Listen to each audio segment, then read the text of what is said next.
Page 42.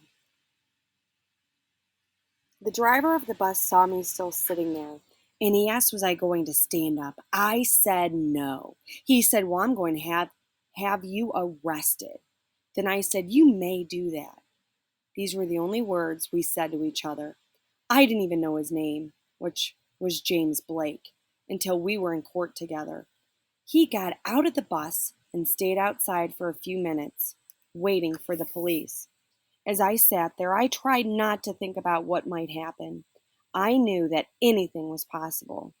I could be manhandled or beaten. I could be arrested. People have asked me if it occurred to me then that I could be the test case the NAACP had been looking for. I did not think about that at all. In fact, if I had let myself think too deeply about what might happen to me, I might have gotten off the bus. But I chose to remain.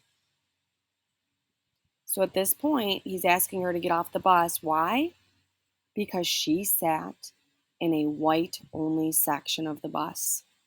He asked her to get off. She simply said no. I think it's important, as we're reading this, she's explaining she didn't do it because she's tired, okay? And she didn't do it because she's old and crabby and had a long day at work.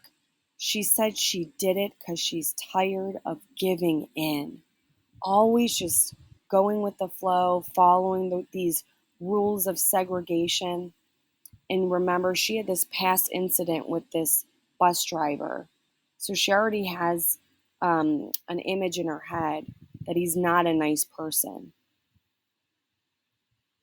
Meanwhile, there are people getting off the bus and asking for transfers. So that began to loosen up the crowd, especially in the back of the bus. Not everyone got off, but everybody was very quiet.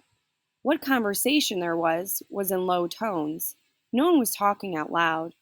It would have been interesting to have seen the whole bus empty out, or if the other three had stayed where they were, because if they'd have to arrest four of us instead of one, then that would have given me a little support. But it didn't matter. I never thought hard of them all, and never even bothered to criticize them. Eventually, two policemen came. They got on the bus, and one of them asked why I didn't stand up. I asked him, why do you all push us around? He said to me, and I quote him exactly, I don't know, but the law's the law and you're under arrest. One policeman picked up my purse, and the second one picked up my shopping bag and escorted me to the squad car. In the squad car, they returned my personal belongings to me. They did not put their hands on me or force me into the car. After I was seated in the car, they went back to the driver and asked him if he ever wanted to swear out a warrant. He answered that he could finish his route and then come straight back to swear out the warrant. I was only in custody. I was not legally arrested until that warrant was signed by that bus driver. As they were driving me to the city desk at City Hall near Court Street, one of them asked me again, why didn't you stand up when the driver spoke to you? I did not answer. I remained silent all the way to City Hall. Look at that image. Still remaining silent. That takes a lot of courage. Rosa Parks was born in Tuskegee, Alabama on February 4th, 1913. She was known as the First Lady of Civil Rights. Parks was a lifelong civil rights activist and a member of the NAACP, where she worked as a youth leader and then as a secretary to the NAACP president.